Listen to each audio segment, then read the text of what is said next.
refreshments over there that you can have later on.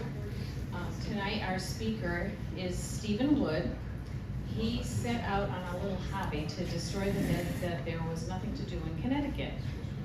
And this press began, I can't even read my writing here, and he's visited more than 515 sites and written humorously about a lot of them. He's already done Squire's Tavern, the Nature Museum, and the Lighthouse site. He wants to visit our Barkhamsted Reservoir with our castle, like Gatehouse, and plans to join the Historical Society on our bus tour, which we just confirmed is going to be September 27th, which is a Friday, but the MDC is short-staffed and they won't open it up on a weekend. So we're going to be selling tickets for $20 each, and you'll be able to get them at the tavern pretty soon. So without further ado, here's Stephen.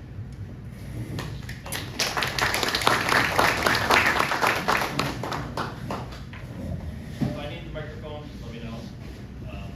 Yeah, you need one.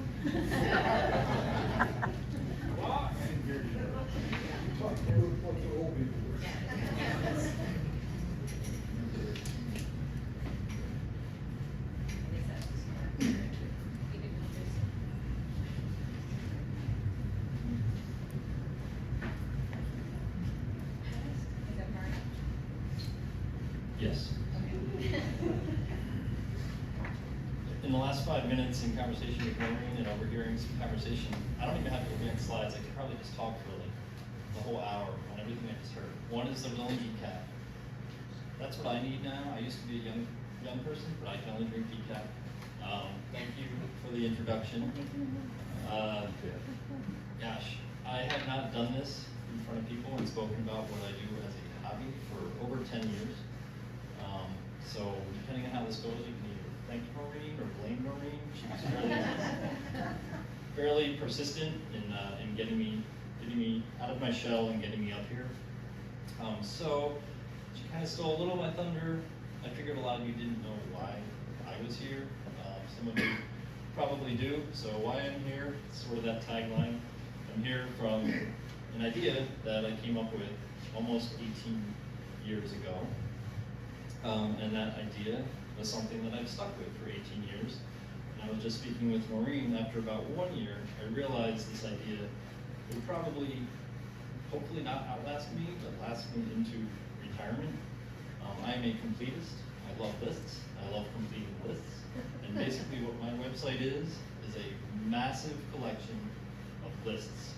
Museums being one of them, is the first one. And it's how, kind of how everything started. So again, why am I here? I'm not a professional writer, I'm not a historian, I'm not a bear expert or a mushroom forager. I see the programs, I know who usually speaks to these. In fact, I'm a research director at a trade association for life insurance and financial companies. So I do data analytics, predictive analytics, white papers, research, fun things like that. Nothing in the world to do with more fun things like this. So again, you're asking me, why am I here? I'm here because I go to museums. I go to a lot of museums. I was supposed to be surprised when they said I've been to over 500 museums in Connecticut, which is a shocking number to 99% of people who live in Connecticut. And then when I say I'm over halfway now, but not too much over halfway at 523 museum visits. So I go to them, take a bunch of pictures, I go home, and I write about them. And a lot of people seem to like what I do. It's not dry, I try to make it a little bit humorous. And it's gotten me some press, some notoriety, I guess. I've been featured in the New York Times. It's actually a big, long article. Many museums ago, that was 299 museums I had seen at that point. I've been in the Harvard Current, back when it was relevant, several times. I've been on NPR, which is kind of tan in that picture, which is a weird coloring here. But a lot of Connecticut publications all over the state. I was recently in Connecticut Magazine. I've been in Connecticut Magazine a couple times. In fact, one of those times resulted in this picture, and this moniker, which is a lot to live up with. I'm sure a lot of people have spoken in front of you that are probably more qualified to call themselves Mr. Connecticut. I did not call myself Mr. Connecticut. But you guys came to the Historical Society puts this picture up on your website. So there's going to be a bunch of quizzes tonight. So some interaction would be great. Unfortunately, I don't know if you'll be able to read them all, but I'll be able to read them to you. They're short and fun. There's no prizes, lots of food back there. In fact, behind that door, there's like a whole cart of more food. So maybe that can be prizes. You probably can't see it, so I was going to ask any guesses of where this picture was taken. It's at a museum in Connecticut, where it's the Civic Museum. There you go, first winner, cookie. This is the Button Museum, which is a museum that features buttons. And you're thinking, there's probably more than buttons. No, it's just buttons. It's actually inside the Matitech Museum in Waterbury, which is a great museum. The Button Museum is pretty great, but it's, I don't know, 1/8 of the size of this room. But it's got its own name, and it's a museum, and it's on the list. And I went there, and I took a picture. So, when you're in the paper a lot, sorry, I don't mean to be in front of this, but I was recently in a lot of papers around Connecticut for the second Connecticut Museum article. So, when you're Mr. Connecticut, you think that's cool, it's pretty awesome, right? You're on Facebook all over the place. Well, you can't read that, but here's a commenter. You have to be a massive dork to try something like this. Thank you. Somewhat true.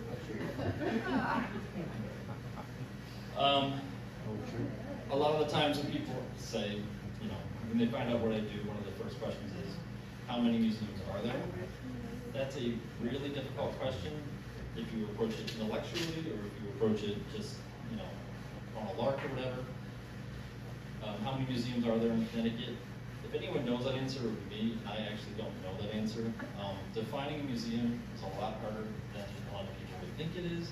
There's many different definitions of what a museum is, which is fun because then I can have my own definition of what a museum is. We all agree on the major museums, but just not going to read this, but this is a definition from the federal government in the Museum and Library Services Act, and they define it. Part of their definition includes a professional staff, and they're open to the public on a regular basis. I'm here to tell you that out of the many museums in Connecticut, they don't all have professional staff, and they're not all open on a regular basis. In fact, some of my favorite museums, the ones that I most like to get to, are those that don't adhere to either of those two tenets. Volunteer staff, and they're open whenever the heck they want to be open. Or they're equipment only, which is probably accounts for at least 50 in the state. This is a different definition, blah, blah, blah, lots of words. I'm a little bit looser in my definition of what a museum is. It gets really murky in a lot of areas. Take, for example, your one-room schoolhouse. Is that a museum on its own? I say yes, it is. There's docents, there's exhibits. There's a guy there, probably here, sorry, don't know your name. He was great, telling me all about the history of the one-room schoolhouses in Barkhamsted. So to me, that's a museum. When you get into art galleries, it gets really murky. There's university art galleries. This is a picture of Central Connecticut State University's Chen Art Gallery. Okay, so we agree that university art galleries are museums.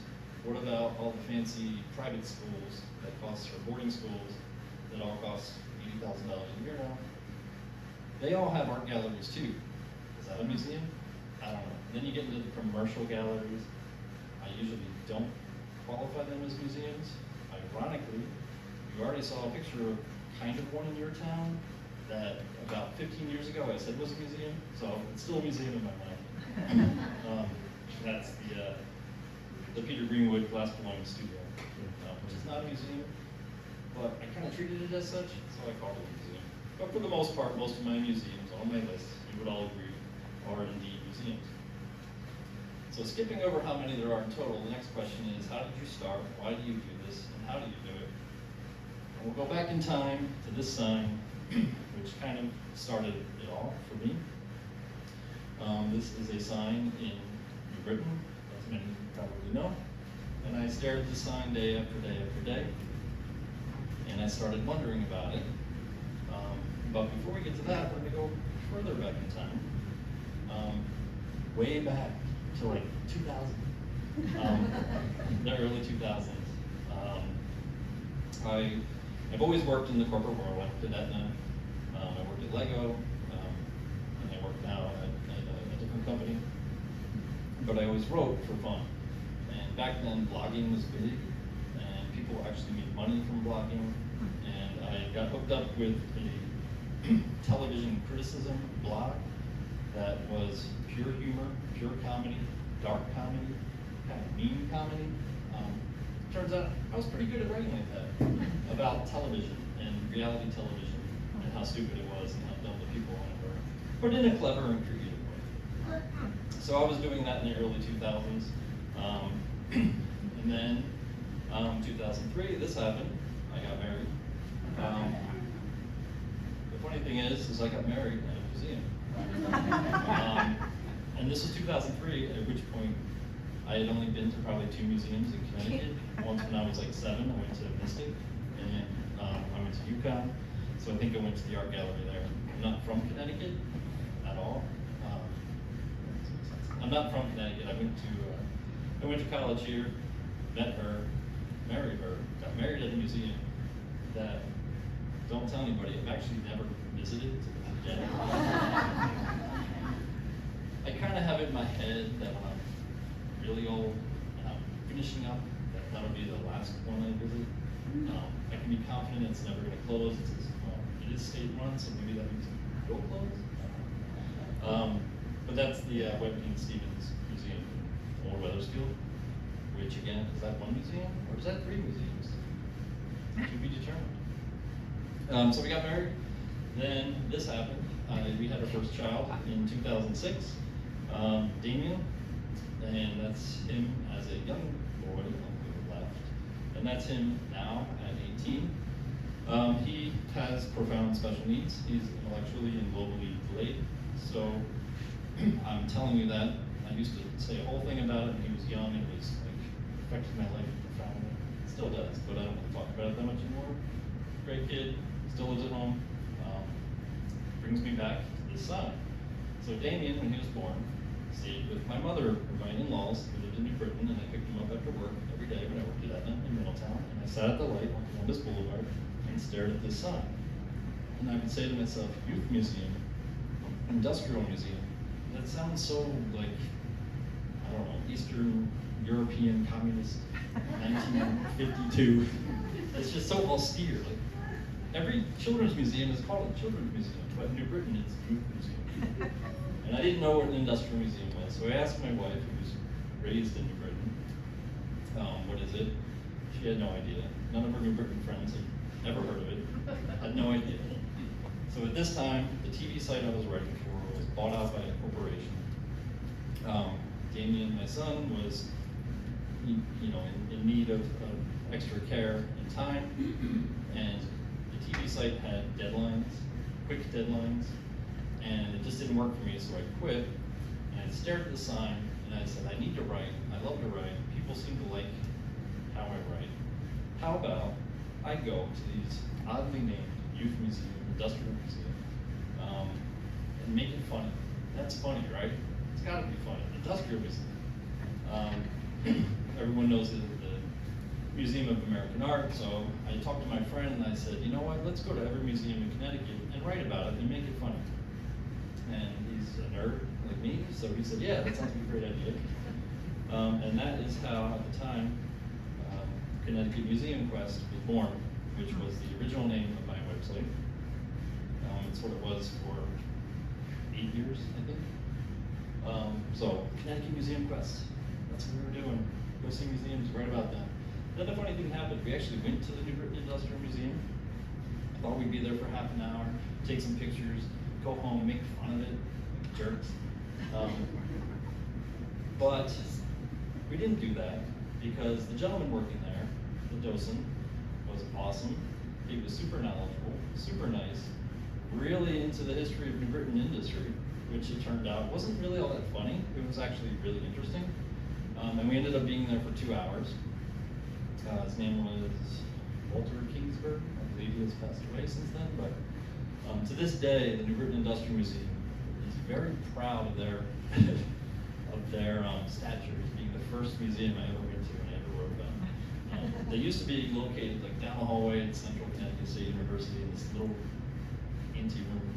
They've since moved to downtown, they have new space, great website, great people, always reaching out to me, come back, we were #1. So I quickly kind of changed my mindset of what this would be. It wouldn't just be a comedy, jokey type of website, although for the first 10 museums or so, I still kind of adhered to how I'd been writing for so long.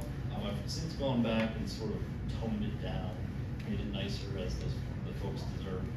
And I learned that every museum, the people who volunteer there or work there, they love it. They love what they've collected and what they're sharing. And I kind of love that they love it. I don't collect anything, which also freaks people out. My house is devoid of collection, except for I did work at Lego for 5 years, and my second son was young, so we have a million Legos that we're trying to get rid of. But sorry, not Legos, Lego bricks. Never say Legos, by the way. Lego, you get chopped down. All right, so quiz time. I apologize if you can't read this. 4 of these are real museums in Connecticut, and 1 is fake. Name the fake one. I will read them to you. You already know one, Waterbury Button Museum, Witch's Dungeon Classic Movie Museum, the Finnish American Historical Society Museum, the Connecticut Forest and Parks Trail Building Museum, and Charlie Mack's Matchbox and Lesney Toy Museum. Which one's fake? Number 2. Witch's Dungeon. Wrong. Right. The Connecticut Forest and Parks Trail Building Museum does not exist. You can visit the Connecticut Forest and Parks headquarters in Middlefield, Connecticut, and if you're a hiker, it's a wonderful place to visit. They have tons of old maps. I love hiking and I love old maps, and I like going there. I don't like hang out there, but I've been there a couple times. And there's a trail there, but there is no museum.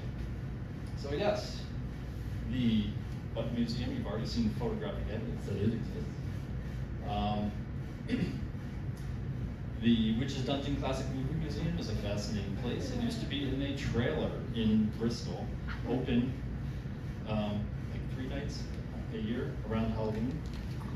I'll spare you the whole story of the place, but the guy who runs it used to know all the 1950s Hollywood movie monster people. Portland Hall is his name. They have since moved into the beautiful building, I want to say Italianate or Romanesque building, I don't know, where the Bristol Historical Society is, which is also where the Bristol Military Museum is, and something, Bristol Sports Hall of Fame. So there's actually 4 museums in that one building in Bristol, including the Monster Museum, which is a pretty cool experience. That's my son Damien at the Finnish American whatever it was called, Heritage Museum. That is in Canterbury, Connecticut. Cool little museum. He's eating classic Finnish pea soup, which I didn't know was a Finnish thing. Did not enjoy it too much. And that is, there you go. Didn't finish it. Not my joke. That's my younger son, Calvin, at the Matchbox Museum, which is in a gentleman's house in Durham, Connecticut, which is amazing. It's like the 2nd largest Matchbox collection in the world, and his entire house, every nook and cranny is a Matchbox something or other. Now, meeting those people is really interesting to me because, again, I don't collect anything. This dude collects like nobody's business. Which I appreciate. He admits some level of OCD, obviously, as I do with my list. So, yeah, there you go. So this was the fake one, trails, which brings me to, I couldn't just stick to museums. I had to broaden my horizons. I said I love hiking, so I added trails to ConnecticutMuseumQuest.com. And I started with the CFPA Blue Trail system, which is close to 1,000 miles of trail in Connecticut. They still say 815 on their website, which drives me crazy because they've added several trails since that number. You probably all know that the Tonksys Trail goes through Barkhamsted and also the American Legion State Forest, and the Peoples State Forest are also included in the CFPA list. All great hikes around here. I love it up here. If you ever read anything I wrote about Barkhamsted, I would say how much I love driving around the river, up and down the river. So there's my sons that's at Peoples, I think. I forget which one, but yeah, there they are, going up the hill. So I wasn't satisfied with just the CFPA trail, Blue Trails. I started realizing there's other great trails that organization does not oversee. And I started adding land trusts. Well, it turns out almost every town has their own land trust. Then I started adding town trails because towns manage their own trails. And, oh, the Audubon Society has trails. And forgetting other entities that have trails in Connecticut. But, so this is just an example of my list for your town, if you live in Barkhamsted. So as I said, the two state forests, the Tonksys Trail, the Barkhamsted Town Trails. I included Beach Rock Trail. I mentioned I went to the one-room schoolhouse, and the gentleman told me about the secret trail right down the road. It just goes to an overlook of the reservoir. There's a rock there, I think called Beach Rock, so I named it Beach Rock Trail. It's all of like 150 yards, but it gets a page. The Boy Scout camp, which is mostly in Barkhamsted, it's private. I don't go traipsing around private land, but there's great trails there. So I did ask permission a year ago, and they said yes, and I never went. So someday I will go. Canton's Land Trust has a trail that is almost entirely in Barkhamsted. Charlotte Craig Trail, if you've ever done it, it's no joke of a trail. It's like straight up a hill. Going back to museums, this is your picture from your historical society, because it's infinitely better than any picture I've ever taken. I made the decision 18 years ago that I didn't care about the quality of my pictures. People come to my website to read. I was joking with Maureen, the problem is nobody reads anymore. So my pictures are generally pretty terrible. So when you see great pictures, I've probably stolen them. So that brings us to what are the museums in Barkhamsted. They've already been mentioned. This is my list. Obviously the schoolhouse, the Nature Museum at Peoples State Forest, Squire's Tavern, those are no-brainers, right? I think we could argue that the Glass Blowing Studio is not a museum, but it's grandfathered in on my website. The Hitchcock Museum closed, 20 years ago, I think. But I think it's important enough, so I wrote about it. And then you have a potential future museum at the Merrill Tavern.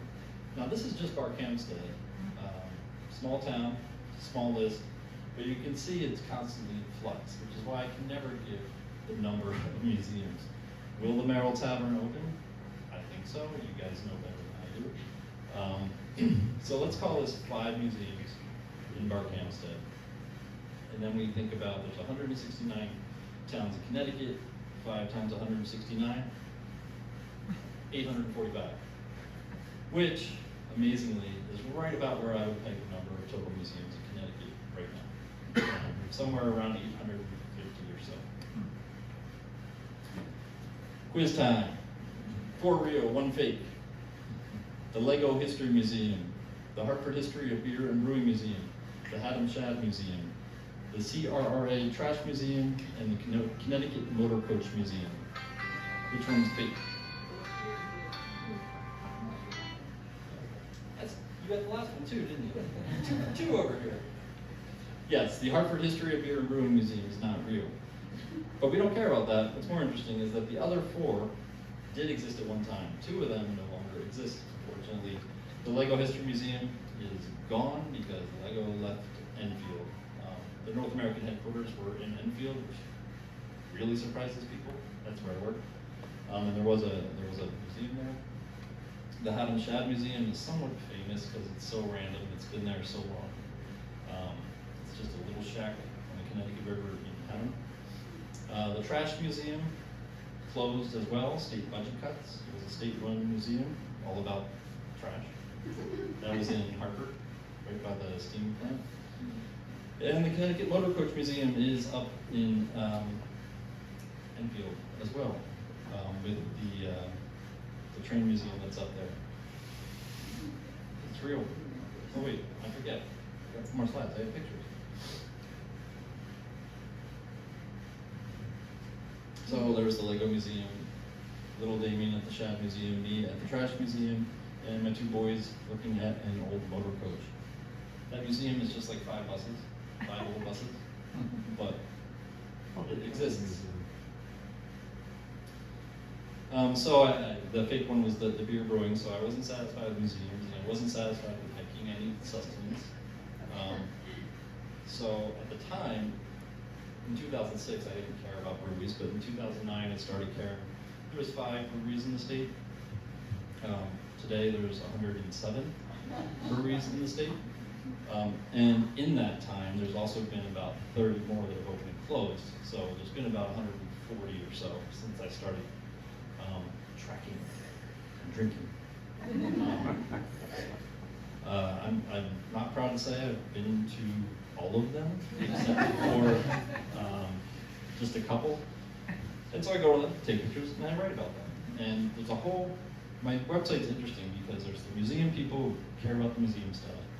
There's the trails people who are the most dedicated, I think, to reading what I do. There's the beer people who really like my brewery stuff because I'm sometimes pretty honest when something isn't great. People seem to enjoy that. This is, I know you don't know this one. This is Space Cat Brewery in Norwalk. Pretty good. Actually, one of the ones that I haven't been to, I'm hoping to go to tomorrow. So it will be in Hamden, and it's a brand new one in Hamden. You want to follow me around. So not just breweries, there's a bunch of wineries too. Wineries are much prettier than breweries. Wineries are usually opened by wealthy retirees in beautiful settings. Breweries are often opened in dumpy old abandoned mills by people in their 30s. Very different aesthetics. There's a lot of wineries too, probably about 40. And there's distilleries too, which used to be 1 in Ashford, now there's about 10. So that speaks to sort of the changeability with the openings and closing, and I try to keep track of that stuff. My readers are really great in updating me when something is closing or something is opened, which is really helpful for what I do. And this is just a random town that I selected to kind of show the sort of, changing landscape of what I do. This is my list of East Hartford museums, which again, back in 2006, 2007, when I started compiling, there was no comprehensive place to go find this stuff. I just spent a lot of time reading. I read a book that contained museums. I got brochures everywhere I went. I was all over the internet looking for stuff. And, over time, my list went from like 300 to where it is now in the 800 somewhere.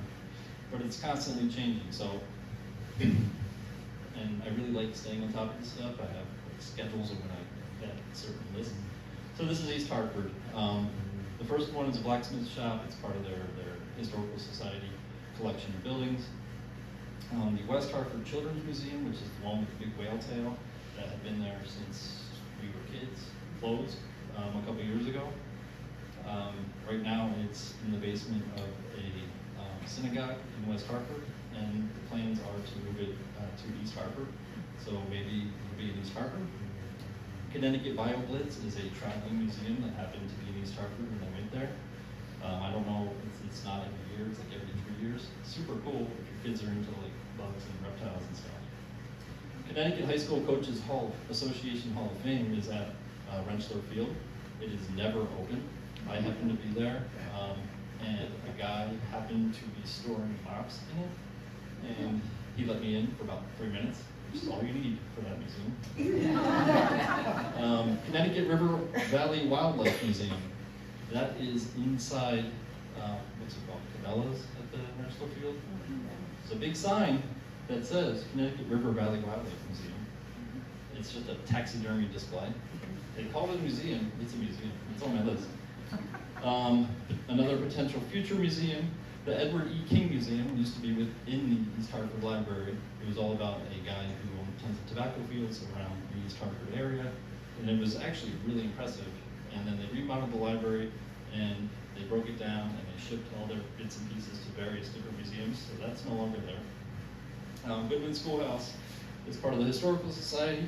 Hockenham Hose Fire Museum. Had no idea that existed. It's a small little volunteer fire building in East Hartford, somebody told me about. And it's a real museum.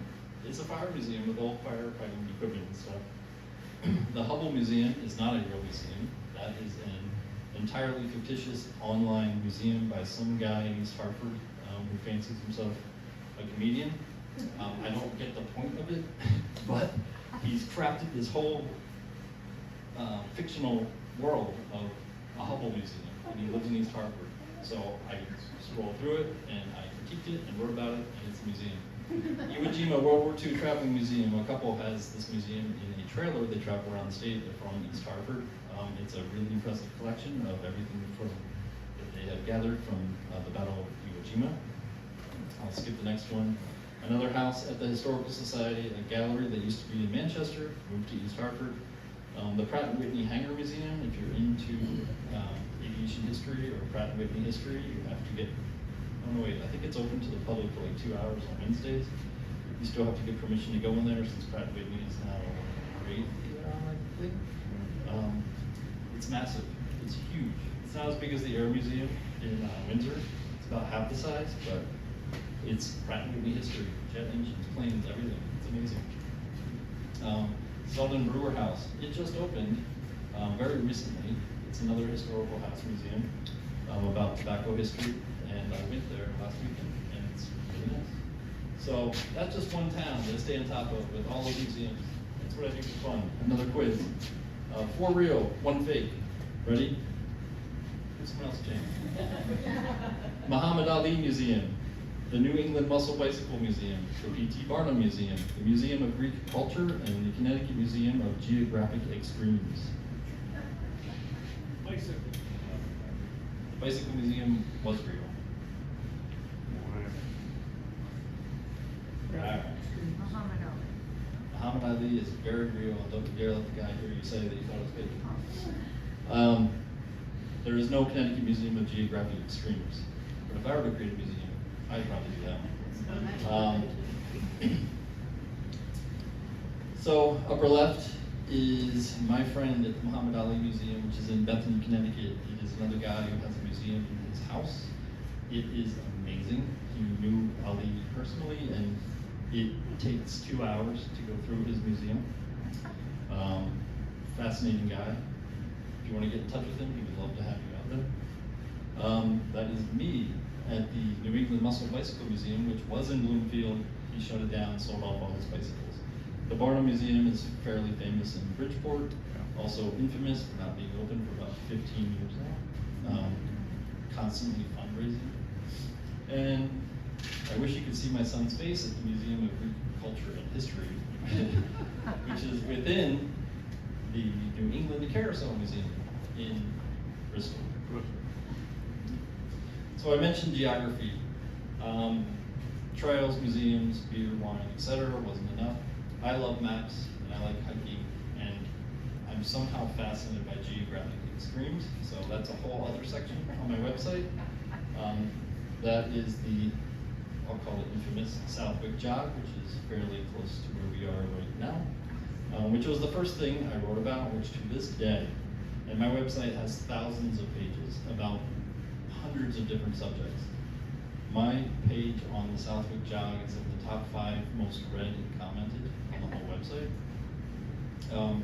Half the people just are curious about what that is, and the other half have some pretend fight with Massachusetts. So that's kind of what started that. The story behind that is apocryphal, it's historical, it's ridiculous, it's funny, and it's hundreds of years long when you really dive into the history of why that exists. Nobody was drunk, it wasn't a drunken surveyor. Nobody really knows why. There's interesting reasons as to why. It's a long page. So every county has a high point, other extremes. I just included this here because this is right up the road from where we are right now. In Heartland, the Hartford County high point, South Johnson Hill. It's up near the Massachusetts border, as you would guess, and I actually got Damien to hike up it. So there's 8 county high points. Then the state goes and gets rid of counties, and now they have a different name. And there's a few more, on the list. But you're in Litchfield County. Quiz time. Where's the Litchfield County high point? Southbury. Nope. Nope. It's a fascinating story. Every story is fascinating, right? It's the south slope of Mount Frizzell in Salisbury, Connecticut, which, where this picture is taken, that's my son, on Round Mountain, pointing at Mount Frizzell, and over there would be Bear Mountain. Bear Mountain is the highest summit in Connecticut, but the highest point is on the side of that mountain, which summits in Massachusetts. What town was that? Mount Frizzell, Friss. What town? Salisbury. That's on up in the corner of Connecticut. What town is that? Salisbury. Yeah, Salisbury. Salisbury, yeah. Oh, I thought. From the south, I say things funny. I say Waterbury. People still kill me for that. Yes, Salisbury. Salisbury, or however you pronounce it, is a trove of geographic extremes. It's got the highest point. It's got a tri-point with Massachusetts and New York, which if you do this hike, which is a great hike, by the way, you go over Round Mountain, down, then you go up. If you keep going, you go right to the tri-point, a big giant obelisk in the woods. Connecticut has 2 tri-points. There's one with Rhode Island on the other side of the state.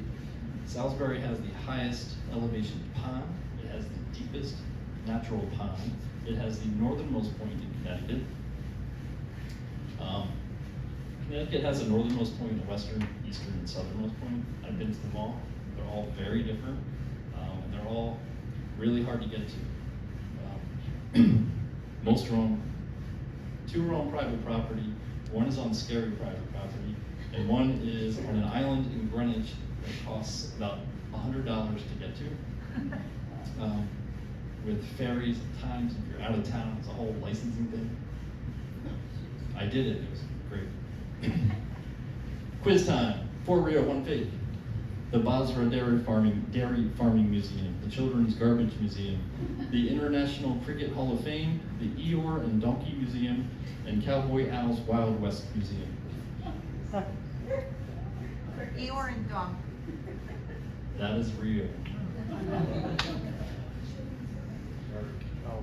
The Garbage Museum is also Rio, was also Rio. The fake one is the Basra Dairy Farming Museum.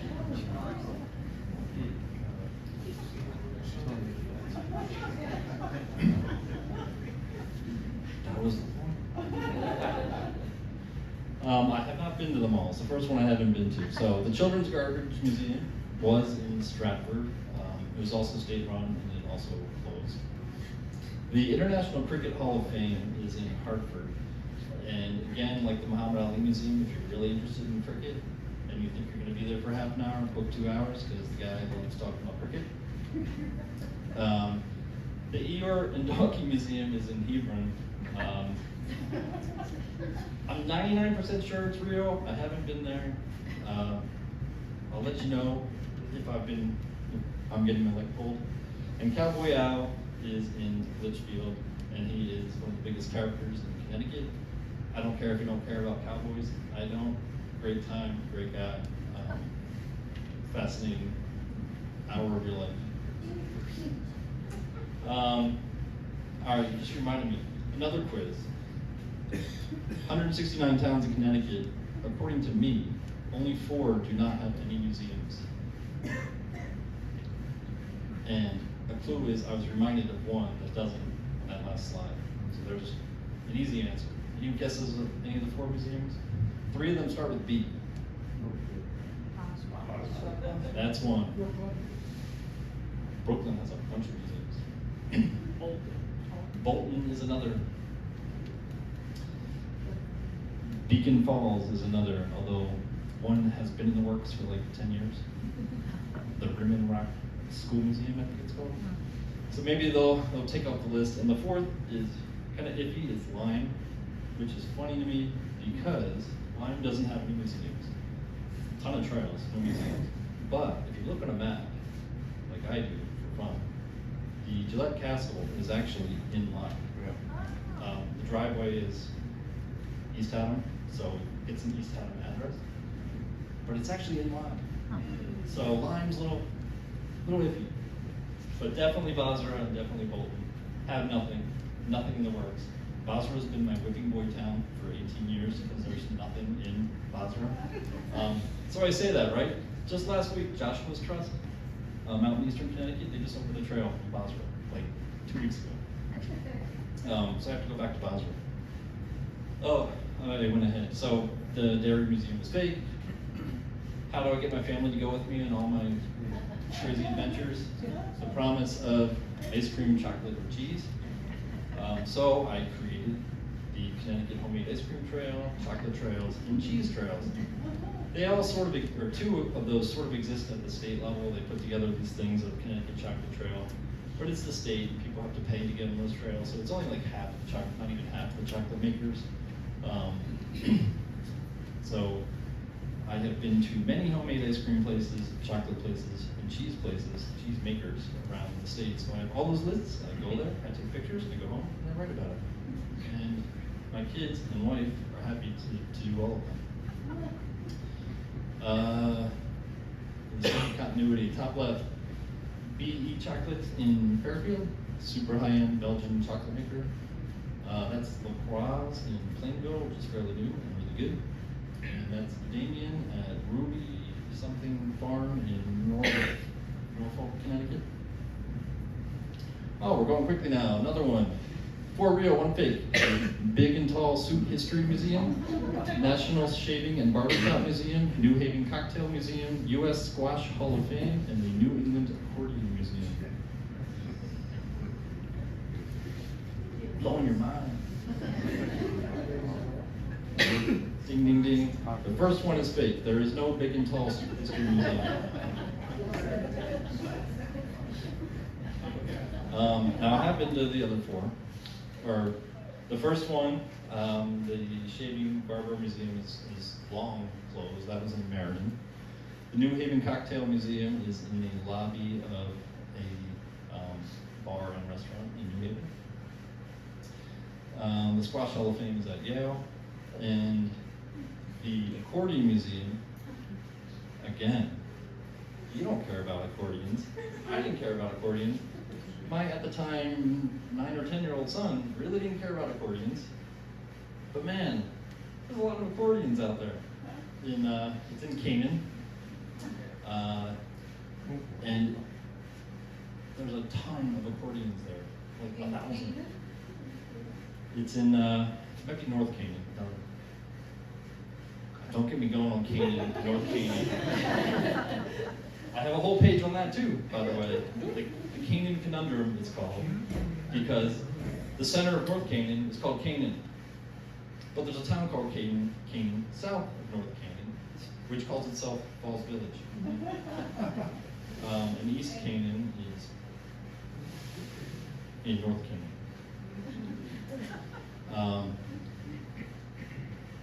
If you really want to go deep, there is a Sodom and a Gomorrah road in North Canaan. And the most remote place in Connecticut is in Canaan, I think. The place where you can go the farthest away from any road. Been there, it's fun. Big and Tall brings us to a whole other section of my website, which lists all the superlatives in Connecticut. So up here it says the largest, oldest, tallest, first. There's a lot more than that that I kept track of over 18 years. and I go to those places and I check them out and I write about them. In fact, before I came here, I was in Heartland and I went all the way up to the Massachusetts border on Milo Co. Road because there's the Milo Co. Statue, memorial. I don't know why, it's fascinating to me if you ever go up that road. It's the middle of nowhere, but there's this beautiful little statue. But it's the story that it got stolen by some guy and then recovered and put back that fascinated me. So I made that little detour before I came here tonight. Nothing to do with this though. So that's the Iwo Jima Memorial in New Britain.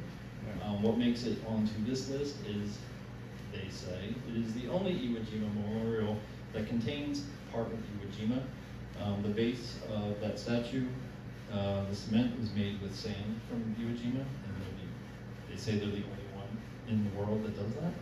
So it made my list. Top right is probably the thing that got me interested in all these weird claims in Connecticut. That's in Torrington, and you can't read it, so I will read it. It is the site of the world's first condensed milk factory. I love that sign so much. It's like everything I do. It's so dumb, but then you read about the history of condensed milk and what it meant during, I want to say, the Civil War at some point, and why it was there, and how that is related to dried beef rations for the soldiers, and yeah, and that sign is still there in Torrington. And the bottom right is Polmart. It's Polish. It's in New Britain. It's on Broad Street.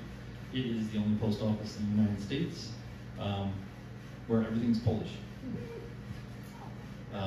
So it's U.S. post office, but all the signage, everything is all in Polish there. So when I go to museums, and I know I gotta speed it along a little bit, I never announce myself. I don't say I'm that guy. I just try to go for the the experience that any of us would have. I try to kind of secretly take my pictures as best as I can. I don't really like to draw attention to myself, but I do talk to the people, try to get their stories. I never write anything down. I do it mostly from memory. The internet's great, it really helps. And oftentimes, if you talk to the people, you get to see stuff just from them being kind, like secret back rooms. This is random. This was a dentistry museum in Hartford where it was cool, and then the woman took me to the back room, which just had mountains of old dentist equipment and stuff. So if you talk to people, you can kind of get more of a story and get a better experience. Funny aside, I don't know if anyone's here from the Heartland Historical Society. I don't know which person you are that wrote to me so kindly over the last week. I was one of the docents, yeah.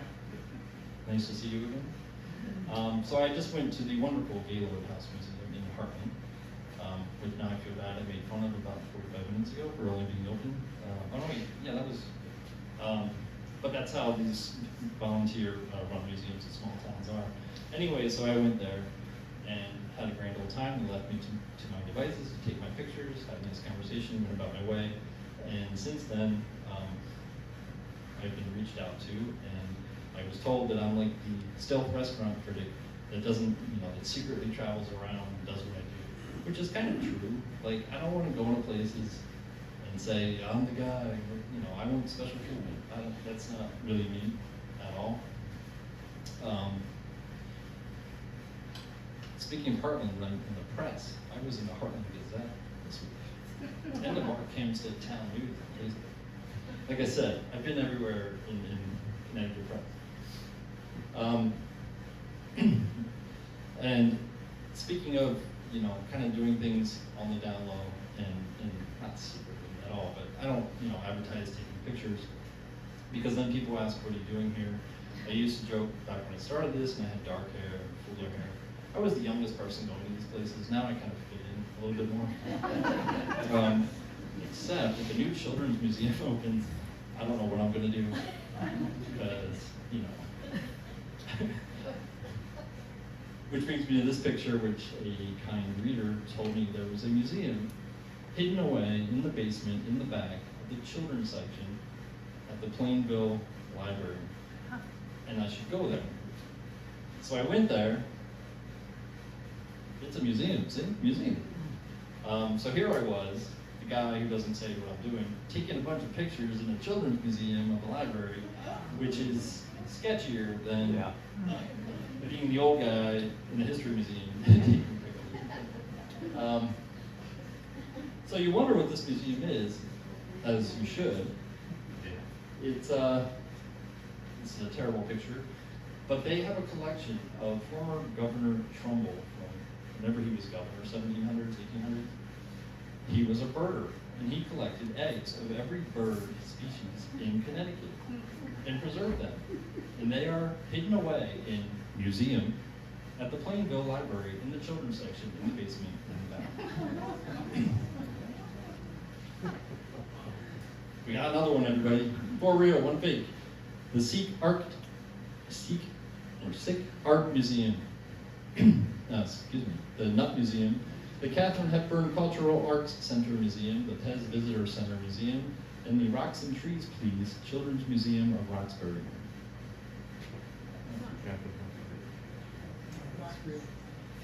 In the interest of time, correct. The Rocks and Trees one is fake. The art museum is new. I want to say it's in Norwich. I have not been there.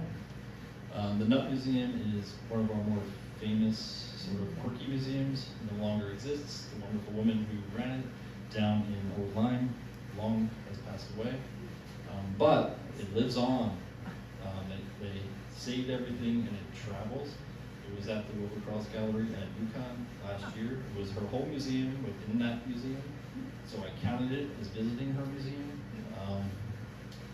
That's the Pez Visitor Center in Orange, Connecticut.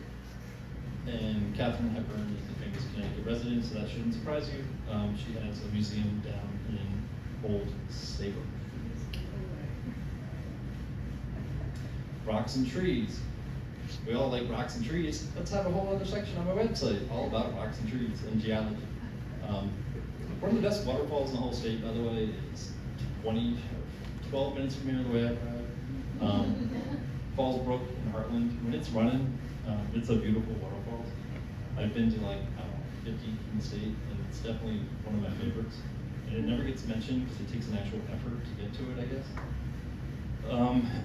So yeah, I have a whole section on geology, interesting geology, historical geology, trees.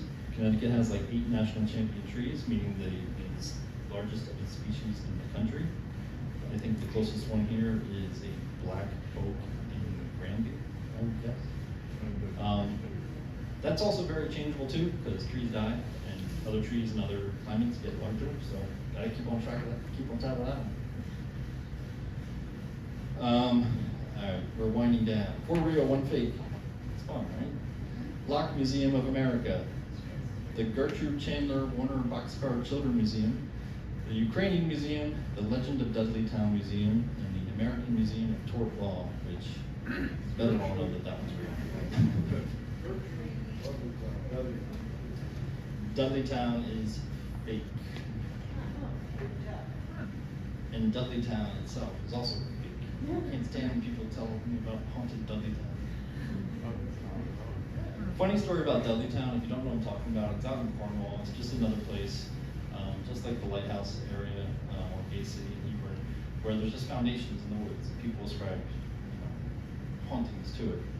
And it drives me crazy because the Appalachian Trail went right through it for like 60 years. So thousands of people walked through it and they were not haunted. Then the Appalachian Trail, they moved it a little bit, but to this day, the Mohawk Trail now goes through it. And plenty of people walk through it and don't even know that it's supposedly haunted. Drives me crazy. There's a new brewery in Windsor called Dudleytown Brewery, by the way. I can go all night.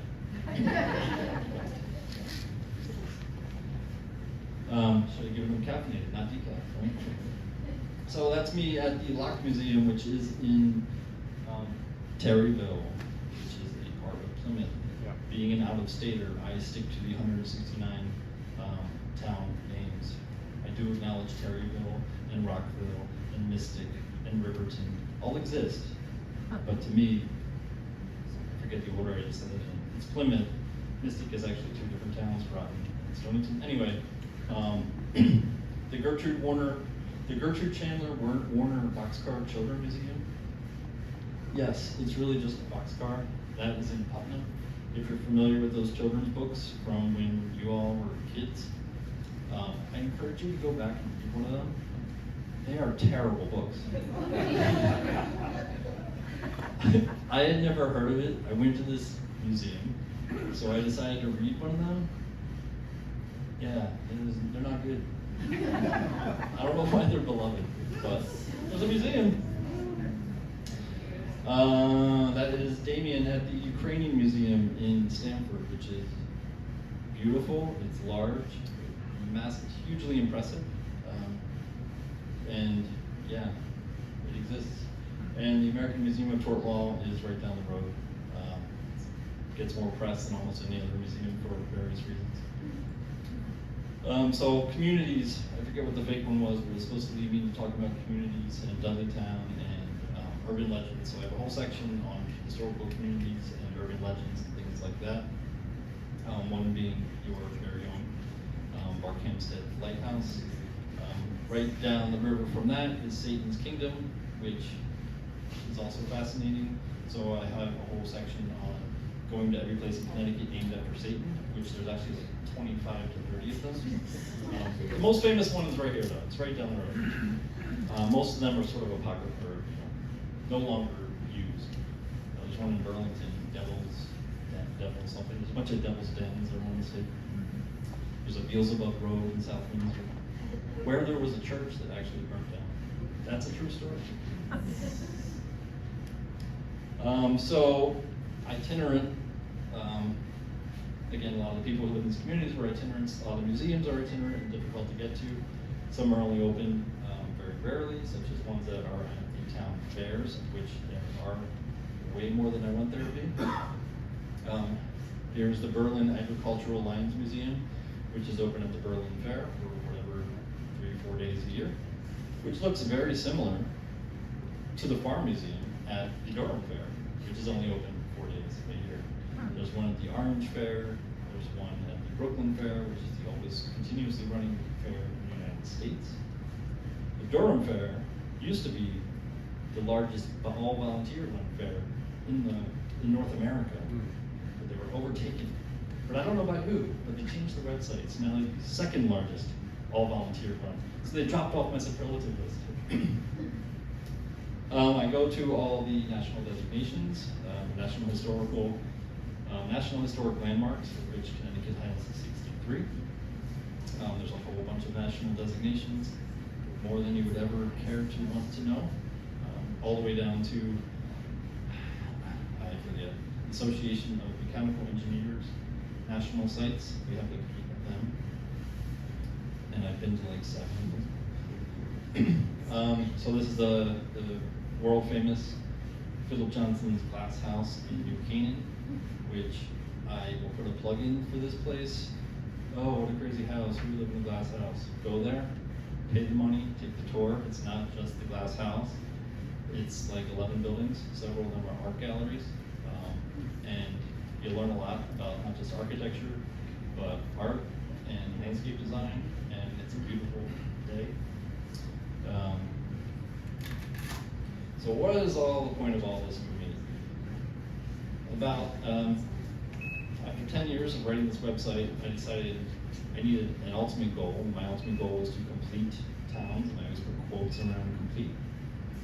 So now I have a goal, and all my lists, and you saw Barkhamsted's whole list, I think, and I try to complete towns. So since 2016, when I started kind of framing what I do that way, I've completed 33 towns. Problem with completing towns is they're never really complete, because a year later a brewery opens, a trail opens, a museum opens, whatever. It's 5 after 8. I could go through what happens in all these towns, but I try to stay on top of it. I try to revisit places that are ever changing. My latest completion is up there in blue. Heartland, thank you. Gaylord House for being open on a Saturday that I was available, or Sunday 2 to 4. That I was able to make it out there, which nothing makes me happier than completing a town. I'm very, very close to like 15 more on here. If you want to ask me what's holding me back on each one, I'll be happy to tell you. And that is that.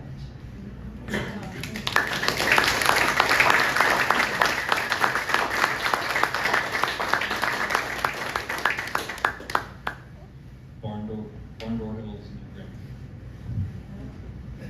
So Steve, what is your website? Oh yeah, it's right there. It is. It used to be Connecticut Museum Quest. It is now ctmq.org. So people say, what the heck does that mean? It doesn't mean anything, but remember Kentucky Fried Chicken used to be Kentucky Fried Chicken and they only sold fried chicken, and then they started selling other stuff, so they're now KFC. So Connecticut Museum Quest started doing more than museums, so it's now just CTMQ. I'm not into marketing, I don't promote, so the name doesn't really make sense, but that's what it is.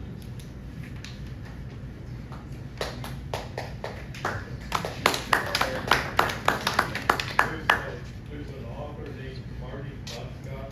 He's a civilian conservation corps expert. He also did that book on 169 Connecticut towns. Do you do that? Well, I've actually, not only have I been to all 169 towns, those two little kids have been to all 169 towns as well. I could take your question many ways. Do I read every book about Connecticut and then write about it? Yes, I do. I have not met him, but I appreciate books like him. There's tons of books. I like the books where the people actually do the stuff they're talking about. I can tell very quickly when somebody has not done that, or for the most part, people do. So I have his book. I don't get the stamps. I figure out sort of like Emeritus. I can take questions if you guys have time or have questions. Yes? I just noticed when you were talking that a lot of these seem to be, not a lot, but you were talking about museums that seem to be run by one person's interest. Are there many of those? Yeah, good observation. Most of the ones that seem fake are exactly that. They're singular passions by one person often.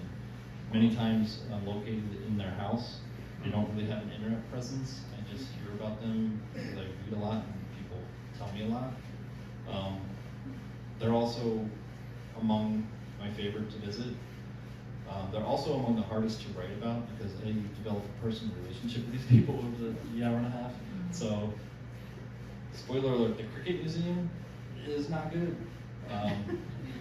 I don't follow cricket, and it's just a bunch of stuff thrown into this room. But spending time with the gentleman that runs it, his passion comes through, and he really loves it, and he thinks it's going to become this huge national destination of a museum, and I want to believe him. I really do. So I haven't written about that one because it's hard for me to do that. And I haven't written about the Muhammad Ali Museum yet, which he lets me know about every month. Why haven't I done it yet? And honestly, that is a great museum. And I haven't done it because I want to do it justice. And so when I say I don't have an editor or deadlines, I kind of get away with that, which is nice. Professionally, I have many deadlines, and people be yelling at me, so that's that world. This world's fun for me. You have a favorite? Couple of favorites? Yeah, in that latest Connecticut magazine article, it was published that, honestly my favorites for the world would be Mystic Seaport. I think it's amazing. I think we take it for granted here a lot. I think I'm going global now. I think the Yale Art Museums are amazing, and they're free, and they're, if you have any interest in art, it's probably where I would send anybody. But my favorites are the weird, small, little ones where, they exist because somebody really loves something. There's a guy in Wallingford, the Dave Peters Model Railroad Museum. Wonderful guy. His whole basement is it's a model railroad setup, which you're saying, okay, we got that all over. This guy was a machinist for Amtrak or some train company. It was Amtrak. So he machined all the stuff alongside of his tracks. It's not just like the little felt mountains and stuff. He's machined all these metal working things and people all over his basement. Like his whole life he was doing this. Dave Peters Train Museum Wallingford. You can get in touch with him or his son. It's amazing. Like, and you go into these places thinking, what is this? It's some guy's basement. How good is this going to be? And 2 hours later, you come out and you're just like, oh my God, this is amazing. And I'm happy to meet those people and tell the stories. Yes, Miss Gaylord House Apartment. Yeah, I just wanted to make sure everybody knew that we had no idea. I was one of the docents at the Gaylord House when he came, but we had no idea who he was, and he came, and we talked, and he left, and we still didn't know. And about 2 days later, he had written this fantastic article about us. So he was the talk of the town in Heartland for quite a days, and we appreciate it very much. But really, I did have a question for you. I'm also doing the Marty podcast book, trying to get to all 169 towns. But what do you do with, I mean, the same thing would happen to us up in Heartland. If somebody called the phone number that is listed for the museum that's open, 2 hours a month or something, you leave a message, people don't get back to you. So and I'm wondering, if you ever got in touch with people, are they likely to let you in, find somebody to let you in for, your visit? How do you go about that when so many of the museums are open so little? I love that question. It kind of speaks to the fact that this is a lifelong pursuit. Like it's literally going to be, 40 plus years. I'm very, very, very patient. On the flip side, people are very, very patient with me. I'm very busy. I work 50 hours a week.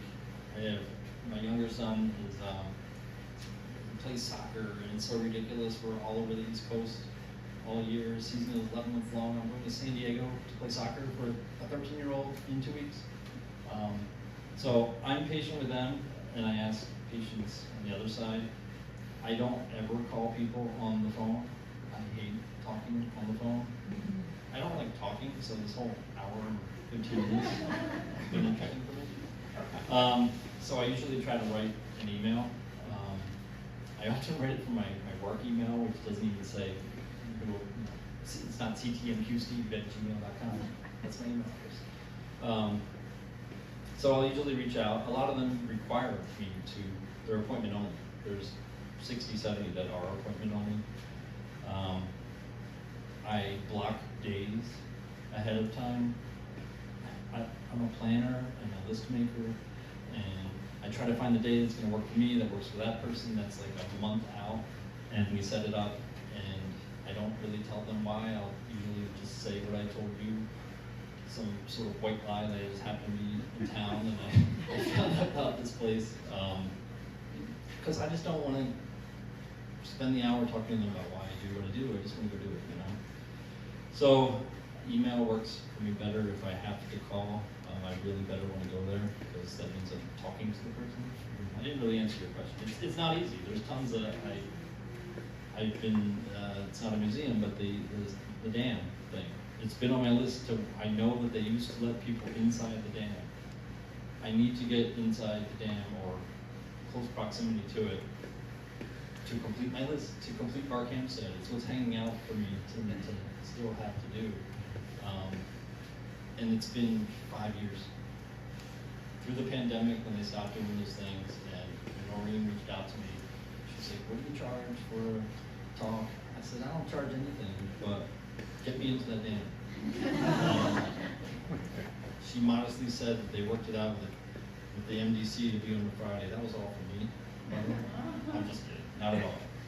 But I'm happy it's a Friday and not a Saturday, because I won't be in New Jersey for a soccer game. I will take the day off from work and make it up here. Yes. Many of the museums you listed have closed. Did you visit them before they closed? 50-50. I did not visit the Hitchcock Museum before it closed. It's the rare one, and I still felt, the building was still there. Taking a picture of that building tonight, if anyone came down with the fog and the river, it was, if I was a photographer, I would have been 20 minutes late taking pictures of it, because it was beautiful. And I think the history of the Hitchcock Chair Company in Connecticut is such that it deserved me writing about a place that I actually did not go to. I'm very clear that I never went there. I put the pictures in black and white because I never went there. It's a thing that I do. Some of them, the garbage museum, the trash museum I've been to. I tell myself that I don't go earlier than like 2000, because that's ridiculous. Because who knows how many there have come and gone in the 300 years creating that. So most of them I have been to, and then they closed. Anything else? You seem to enjoy history. I was wondering, are you active in your town's historical society? I am not. I am actually not active in any organization in Connecticut, because I don't want to play favorites, and that sounds like a cop-out or weird, but it's true. Like, especially the land trusts. I love what the land trusts do all over the state. They have some of the best trails all over the state, and I can't be a member of every land trust, you know. So, fortunately, what's happened is many have made me sort of honorary members, and they send me all the stuff that their members get, which is nice. I've actually not been to the Noah Webster House in West Hartford. I live in West Hartford. Again, it's like right down the street, so it's there when I want it to be there, which is kind of what plagues everybody about every museum. I'll go there someday, and they never do. But I decided that I'm going to go to them all. It's weird that I haven't been to my town's major history museum. I will someday. And sorry, by the way, that we send all our bears up here to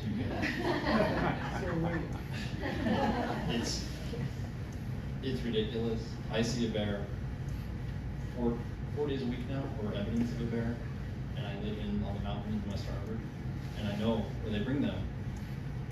I've seen the DEP trucks with the bears in the back, north of here, in Heartland, in the middle of the woods. I've seen them, so I'm sorry. Okay, I think we'll let you